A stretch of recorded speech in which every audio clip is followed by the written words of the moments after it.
Windrush, which brought people from the West Indies to the UK in 1948 to help rebuild Britain after the war. In 1971, the government passed a law giving all Commonwealth citizens indefinite leave to remain. However, no records were kept and no paperwork issued confirming this, making it hard for people to prove they're here legally.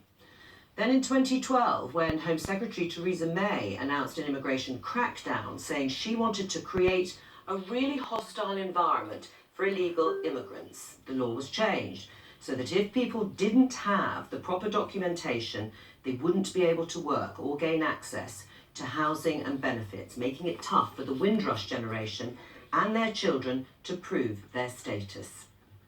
Well, joining me here in the studio to discuss all this is Anthony Bryan, who was detained last year, and we're also joined by the crossbench peer and anti-racism campaigner Herman Ousley. And James Cleverly is the Conservative Party Deputy Chairman. Welcome to all of you. Anthony Bryan, first of all, you were detained and you were almost deported, and you've been in the UK since you were a child. How would you describe your experiences with the Home Office? Well, the Home Office didn't want to listen to me at all. They didn't believe me. They thought I was lying. They didn't think I come in here under different passports at the late age. They just didn't believe me. How did it feel when you have been here? This has been your home since you were about 8 years old. Well, I felt angry because I'm telling them that I came on my brother's passport. First start, they didn't believe that. They're telling me that don't happen. Nobody travels on nobody's passport before. And that's how I came. I came on my brother's passport. Did you have any papers or any documents? I did have some paperwork after I came, but moving and it got lost. So I reported to the police station, got the crime note on that, showed all that to them. Nothing would help. So you were detained? Yeah, I was brought to the Verne, somewhere in Dulce or somewhere 160 miles from where I used to live. And what was it like?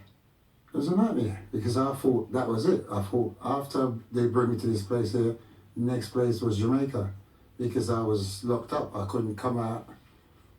I only could speak to my missus. I phoned her, told her that they got a plane ticket for me. She didn't believe me.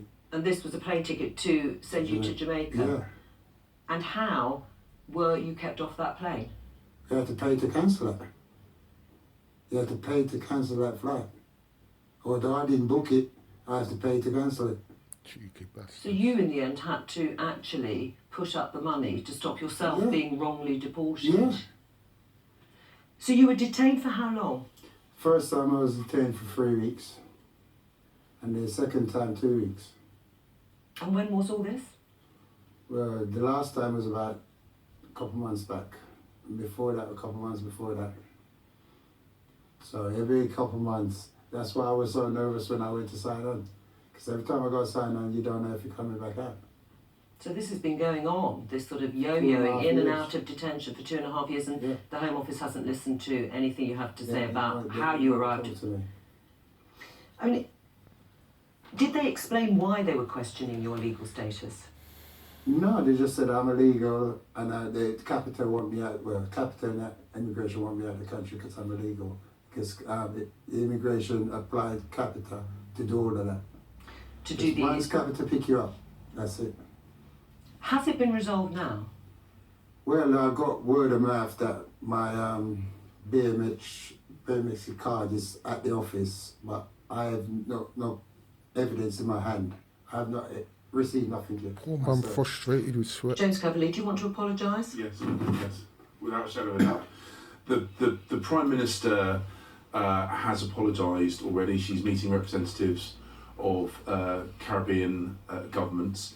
The situation whereby we wanted to make sure that immigration rules were enforced, I think is reasonable. They didn't envisage the unique set of circumstances for the children that came with the Windrush generation. That has caused a problem. And unfortunately, it's a problem that Tony's had to live through, and I do apologise for that. And what we're now doing, what the government is now doing, is everything it can to resolve this quickly at no cost to the individuals. I'm sorry to hear that again. Tony's had to pay money to But what are you going to? Is the government going to compensate? Are you having to pay his own, put up the money to get him off a plane that was going to take him to Jamaica? Well, we absolutely value the people that came with the Empire Windrush and the children. They rebuilt the country after the war. They've been a foundation stone of. But you didn't, British because you've economy. detained people like Anthony. You've detained them repeatedly and treated them as illegal immigrants, that was despite having said the people of the Windrush generation were allowed to stay here indefinitely because of their role in rebuilding this And that was country a after the problem, war. and it was an error, and we're now going to look to resolve it. And thankfully, it seems there are a very small number of cases, so we're able to deal with each one on an individual basis. Yeah. So we will make this right. Right. Are you reassured by what you've heard from James Cleverly?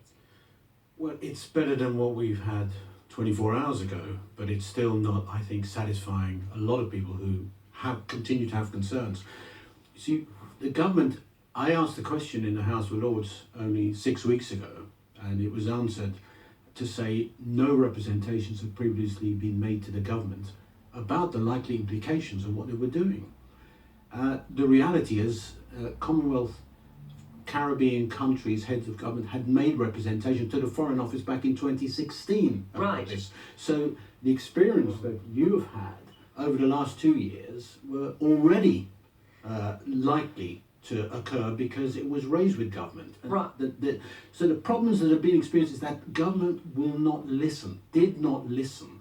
And even yesterday morning, Number 10 was saying Prime Minister has no time in her diary to meet with the heads of Caribbean governments. They've been dragged along all the way to respond, and if there wasn't the Commonwealth heads of government happening, I'm certain that nothing would have happened. This would have gone underneath the radar. You would have been deported, as indeed others would, and may have done. I mean, that's a scandal. That's It's a shameful, national isn't scandal. it, James Cleverly? And it's true, the government has been dragged, kicking and screaming to this point. Well, I think the Home Secretary yesterday, in her statement to the House, conceded that we could and should have dealt with this better, and she has taken the criticisms on board. The Prime Minister is now meeting with representatives from Caribbean countries. The Home Office has set up a task force to make sure that that this situation can be resolved, so that people like Tony can have that certainty and know that when we say that they are loved and valued and respected, that means something, because they will be all those things and protected by the system as well. But isn't it the case, James Cleverly, you said it was a mistake, it was an error, but actually it was deliberate government policy by Theresa May when she was Home Secretary in 2012. In her own words, she wanted to make the UK a hostile environment for illegal immigrants. Where's the love of Was Christianity? that not the reason that people like Anthony nearly ended up being deported? Well, I think it is legitimate to say that when people have done the right thing and gone through the right process to work to come here, that we should look after them and protect them. But I think it's also legitimate to say that we shouldn't extend the same rights to illegal migrants. Now, the problem was people like Tony were wrongly defined as illegal immigrants. Because of a deliberate government policy. Yes. No, the policy was about illegal immigrants. The error was how the Windrush generation were defined. That was the error, and it's an error we are putting right. We are apologising for and putting right. Right, well, even if we accept what you've just said, why is it that Herman Ousley has set out very clearly that heads of Commonwealth countries back in 2016, responding to that government policy, that deliberate policy of making life hostile here for possible illegal immigrants? Not possible. Only for illegal immigrants. The error was. But we've just established Tony, they weren't illegal immigrants, that you didn't listen. Well, I don't have details of those conversations, and the point that the Home Secretary made in the statement is, until very, very recently, situations, particularly about removals, about deportations, examples had not been brought to her attention. Now that examples of where people have lost out have been brought to our attention, She has moved very, very quickly to set up a cross-department working group to make sure that it is quick and easy and as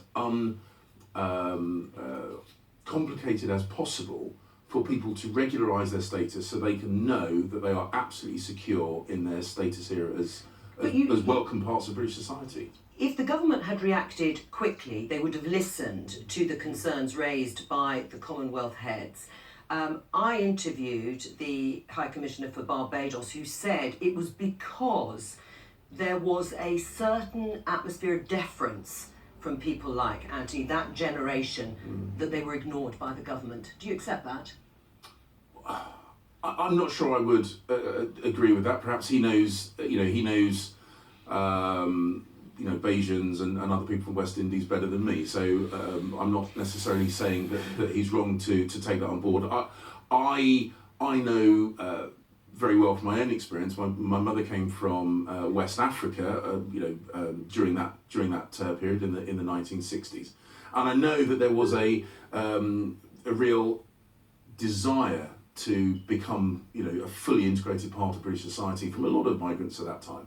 And I think it's unfortunate that now we're looking at a time where we didn't have digital records, where this whole thing was not well documented. And that was not the fault, but that was not the fault of people like not at all. Anthony. So in that Labour Party sense of saying sorry and apologising, can you guarantee here and now that Anthony will be reimbursed for that money that he had to put up to stop reparations, being every penny? deported illegally? Well, as I say, the government is going to look at every single individual that this has affected, So including Anthony, and we look at the individual circumstances, because each situation. But you're Vice Chairman of the Conservative Party. You are in a position of power. Would you like to see Anthony reimbursed? I absolutely want to see the government make this right.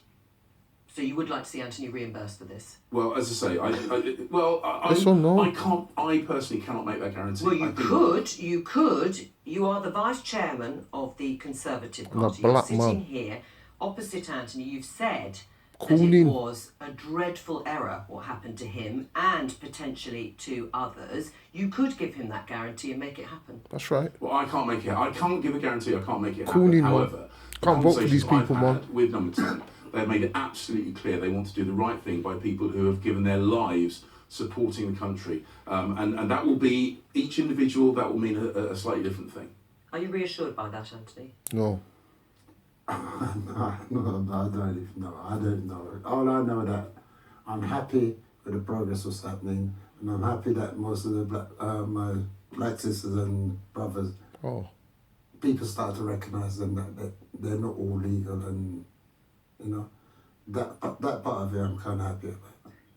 He's happy and relieved. But Herman Ousley, what does it say about the culture of the Home Office, about the leadership of Theresa May when it comes to dealing with people from that Windrush generation? Well, the interesting thing last week, what people were saying to us when we were saying to them, the Home Office is saying, if you have a problem, come and see us. And people say, well, that's a death sentence. If we go to the Home Office, they're going to detain us, and before we know it, we're on an aeroplane. There is a culture that has been created as a result of this environment of hostility. That bigoted stuff. That's what's going on. People feel that they don't have to account to anyone. There's a presumption of That's guilt, right. rather than establishing from the basis of They're doing their own thing. People's right to be here, and that's a process we're promised we're going to get now. But we should find this is not new. These stories have been appearing in the newspapers for months. So the fact that this hasn't been brought to the attention of the Home Secretary until now is a totally ridiculous situation. And certainly, if we're going to change the culture and build confidence and trust, They don't like a lot me, of work man. has to be done. And at the present time, Eastern European people, you see, Eastern European people, they want to come walk here, and we work so hard to build this blood clot place. In the Home Office, that it wasn't about the individual, it was too much about the processes. Was the culture at the Home Office too harsh under Theresa May's leadership? No, I don't think it was. I don't think The staff, I don't man. think the Home It's Office the staff was, not telling the left hand what they're at doing. all. I think they have a job to Bigoted do. staff. And like any organisation, they focus Telling very you. much on delivering that job. That's what we demand And do things illegally and call it legal. The Home Secretary said is that whilst you're discharging the duty that we ask of the officials at the Home Office, we need all of us, both political level and elsewhere, to always be conscious of the human impact of the actions we're taking. I think that was the point she was making.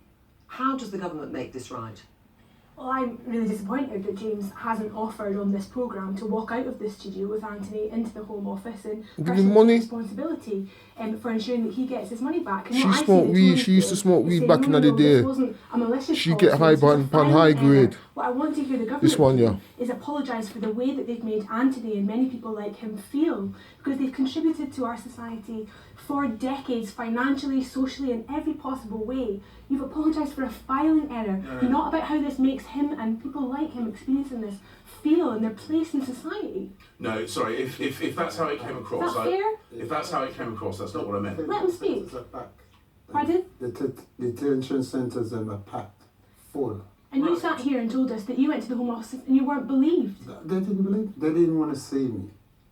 Final thought from you then, James Class, Cleverly. No, my apology was for the Plantation the status. pain, the uncertainty, the Serious pain thing. and the other Windrush generation felt. That's absolutely what the apology that I gave, and the apology that the Prime Minister's given. All right. Can't take that to the bank though, can he? Herman Ousley and Anthony, will you come back and tell us if that money is reimbursed to Anthony by the Home Office, by the government? We're going to get it for him, yeah. All right. Thank you very much, James Cleverly. Thank you very much for coming in.